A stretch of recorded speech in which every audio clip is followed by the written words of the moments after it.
वहां से बैठकर भी बिहार की राजनीति को प्रभावित करने का प्रयास करते रहते हैं।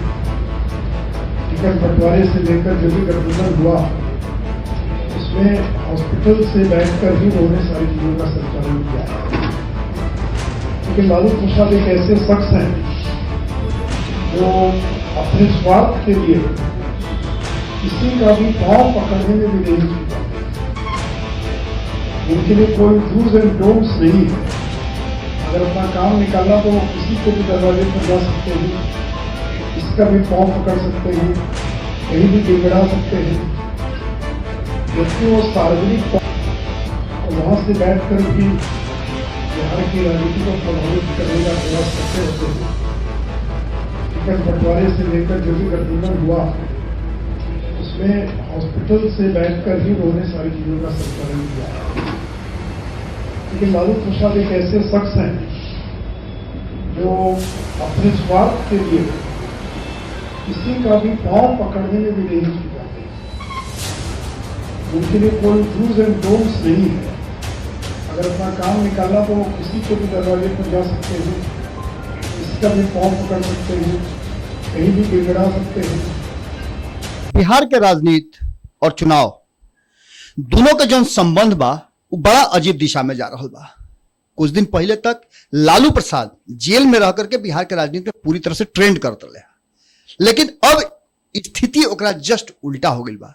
उनका हर बात के अब जवाब तैयार कर ले बा विपक्ष, यानी कि लालू प्रसाद के विपक्ष जो सत्ता में बा और एनडीए जना के नाम है जनतांत्रिक गठबंधन के तरफ से अब लालू प्रसाद के हर बात के जवाब मिले लागल बा। जवाब देवे वाला में जिनका पर आरोप लागल बा उनका पार्टी से तो बहुत कम जवाब मिलल, लेकिन उनका सहयोगी जौन बाड़े उ जम के टूट के पड़ गई बाड़े लालू प्रसाद और उनका पूरा कुनबा पर। ये बात के खुलासा आज खुद उप मुख्यमंत्री सुशील कुमार मोदी, जिनका के लालू प्रसाद के बहुत करीबी कहल जाला, काल के रुआ के बात बता देता नहीं कि काल तेज प्रताप यादव के जन्मदिन में शुभकामना देवे और आशीर्वाद लेवे खातिर तेजस्वी यादव पहुंचे रहन। और उनका से जब हमनी के प्रश्न के नहीं जा पत्रकार बंधु मिलके कि सुशील मोदी इस तरीका के आरोप लगाओ तरे, तो सीधे सीधे कहले कि सुशील मोदी बीजेपी में नहीं खान। बीजेपी में तो नाम के बाद दरअसल उबान नीतीश कुमार के पार्टी में। अब उहे सुशील मोदी आज लालू प्रसाद पर एकदम ऐसा आरोप लगोले बड़े, बिखिन बिखिन के आरोप लगोले बड़े। जो आरोप हुआ सुनब तो हुआ कहब कि कौना तरह के आरोप बा। लालू प्रसाद और सुशील मोदी के ई आंकड़ा जौन बा एक दूसरा पर आरोप प्रत्यारोप के एक सिलसिला बहुत लंबा बा। लालू प्रसाद कहले कि सुशील मोदी उनका अंडर में काम कैले बड़े छात्र जीवन से ही, और जब मौका मिला लालू प्रसाद के तब वो सुशील मोदी के अर्यात दिले। अब लालू प्रसाद के ना रहते हुए सुशील मोदी बहुत तरह के बात कहले है। रुआ याद होई उ दिन जना घरी महागठबंधन में नीतीश कुमार रहन और नीतीश कुमार महागठबंधन के मुख्यमंत्री रहन। यह बीच के प्रश्न बा और यही बीच के सवाल लेकर के सुशील मोदी खड़ा हुए बड़े। सुशील मोदी के दो तरह के बात रुआ सामने रखब आज हम। एक तो सुशील मोदी के वो बात रखब जो ना बात के लेकर के महागठबंधन के सरकार गिरल और एनडीए के सरकार आ गई। अब कैसे ही भइल तो एकरा पीछे कारण रहे कि जैसे ही सरकार अस्तित्व में आयल महागठबंधन के, सुशील मोदी सातु पानी लेके लालू परिवार पर चढ़ गई, यानी कि महागठबंधन चढ़ गए और टारगेट में उनका और कोई ना रहे, ना कांग्रेस टारगेट में रहे, ना नीतीश कुमार टारगेट में रहन। उनका टारगेट में सीधे सीधे जो रडार पर रखले रहन वो रडार पर रहे वाला परिवार रहे लालू परिवार। उनका निशाना सीधे सीधे तेजस्वी यादव जौन की उप मुख्यमंत्री रहन, यानी कि सुशील मोदी जौना पद पर 11 साल तक लगातार रहन, नीतीश कुमार के साथे वो पद पर कब्जा हो गई लालू प्रसाद के, और ये बात सुशील मोदी के बर्दाश्त ना हो। सीधे सीधे हमला कैले और एक से एक खुफिया तंत्र लगा लगा के और सबूत इकट्ठा कैले और रोज प्रेस कॉन्फ्रेंस करस। एक प्रेस कॉन्फ्रेंस की स्थिति ये हो गई कि कई गो एजेंसी, जांच एजेंसी लालू परिवार के ऊपर आरोप तय कर दिलस। कई गो ऐसा संज्ञान में बात आई जना के लेकर के लालू प्रसाद बैकफुट पर आ गई और नीतीश कुमार, जिनका के सुशासन और क्लीन के नाम जाना जाला, मिस्टर क्लीन कहा जाला, वो इस बात के लेकर के एगो स्टैंड ले। वो घड़ी स्टैंड लेवे के पीछे कारण यह बतावल जात रहे कि नीतीश कुमार तेजस्वी यादव से ये बात कहले हा कि तू इस बात के डिनाई कर दा या फिर उप मुख्यमंत्री के पद से इस्तीफा दे दा तो सरकार बनल रही। लेकिन इस बात पर राजी ना भइले तेजस्वी यादव और उनका परिवार, और अंततः सुशील मोदी के आरोप के बाद नीतीश कुमार इस्तीफा दे दिले मुख्यमंत्री के पद से और महागठबंधन से अलग होकर के एनडीए ने सरकार बना ले। वो घड़ी बात यह रहे कि आरोप प्रत्यारोप के बाद, लेकिन जैसे ही लालू प्रसाद के किताब Gopalganj to Raisina hill my political journey market में आई, कई तरह के बात सामने आ गई। ये बात में सबसे पहला बात रहे कि सीधे सीधे पर नीतीश कुमार के घेरे के प्रयास भइल कि नीतीश कुमार मात्र 6 महीना एनडीए के सरकार बनौला के बाद महागठबंधन में वापस आवे खातिर 5-5 बार 6-6 बार संपर्क कैले हा लालू प्रसाद से, तेजस्वी यादव से और राबड़ी देवी से। यह बात के मीडिया के माध्यम से उजागर भई और मीडिया में ही यह बात के दोनों तरफ से कॉन्डेम कल गई। नीतीश कुमार की तरफ से कहल गई कि ना ऐसा कोनो प्रयास नहीं किया भइल, और लालू प्रसाद के तरफ से लगातार उनका परिवार के कई सदस्य यह बात के दावा कैले कि हाँ ऐसा भइल बड़ो, और प्रमाण भी उनका लगे बा। ये सब बात अभी 15 दिन से चल रहा बा। यह बीच में सुशील मोदी के प्रेस कॉन्फ्रेंस और कई तरह के खुलासा सामने आ गई। सुशील मोदी के खुलासा इस सामने आयल बा कि लालू प्रसाद नीतीश कुमार के हटा के एनडीए के सरकार यानी कि बीजेपी के सरकार बनावे खातिर तैयार रहन। एकरा बदले में जो डिमांड कैले रहन वो बीजेपी के मंजूर ना रहे।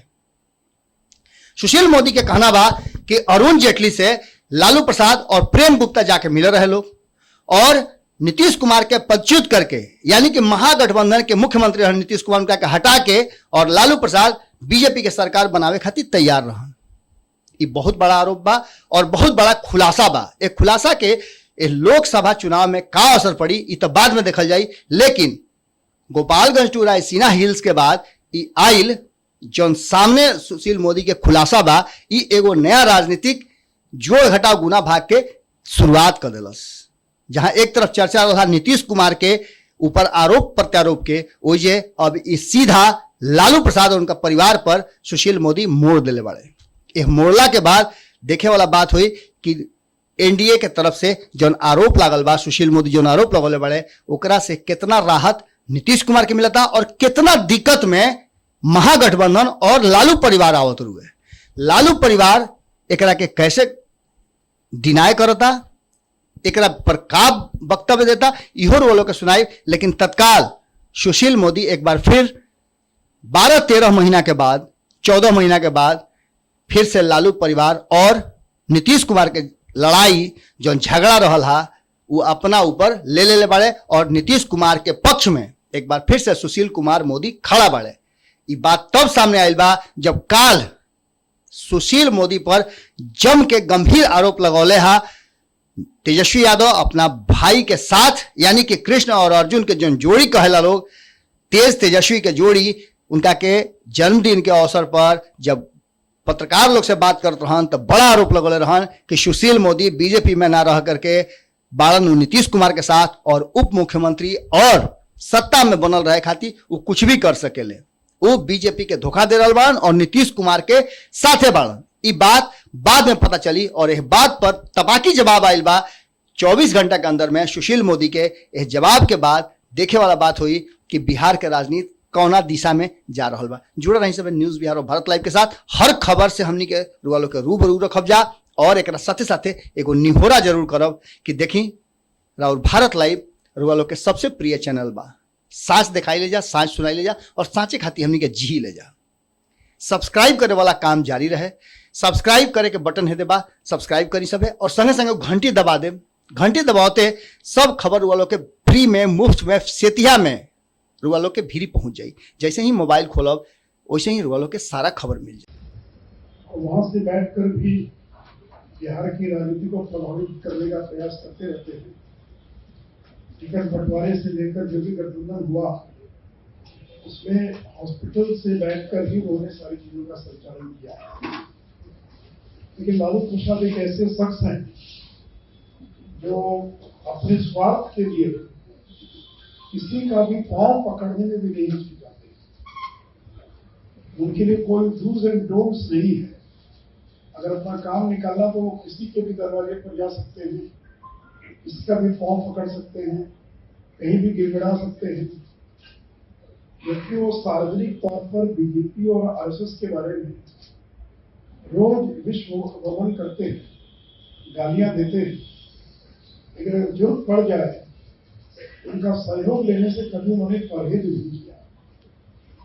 और इस संदर्भ में एक मामले का मैं उल्लेख करना चाहूंगा कि जब झारखंड हाईकोर्ट में लालू यादव का चारा घोटाले से जुड़े मामले में उनको सजा हो गई और उनका प्ली ये था कि जो 6 अलग अलग मामले चल रहे हैं उनका अलग अलग ट्रायल कराने की आवश्यकता नहीं है। उनका आरोप यह था कि ये सारे मामले एक ही प्रकार के हैं, एक ही कॉन्स्पिरेसी हुई है, इसलिए सारे मामलों को अलग अलग चलाने की आवश्यकता नहीं है। और एक मामले में कन्विक्शन हो गया उससे बाकी मामलों को चलाने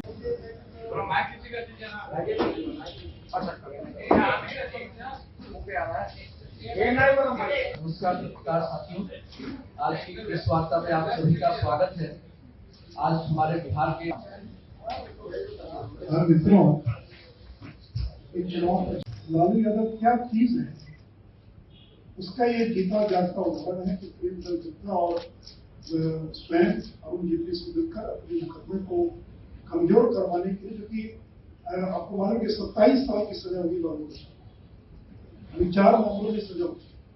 अगर अमेलगमेट हो गया होता, सारे मामले अगर एक हो गए होते, अमेलगमेट हो गए होते, तो एक मामले में सजा हुई 5-5, 7 साल की, तो वही सजा से काम चलता था। लेकिन अब अलग अलग केसेस का अलग अलग ट्रैक और अलग अलग केसेस में अलग अलग सजा हो गई और कोर्ट कह रहा कि ये अलग अलग सजाओं को करता था।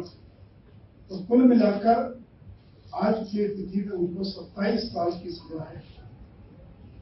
वो जिंदगी का बड़ा हिस्सा जो है उनको जेल के भीतर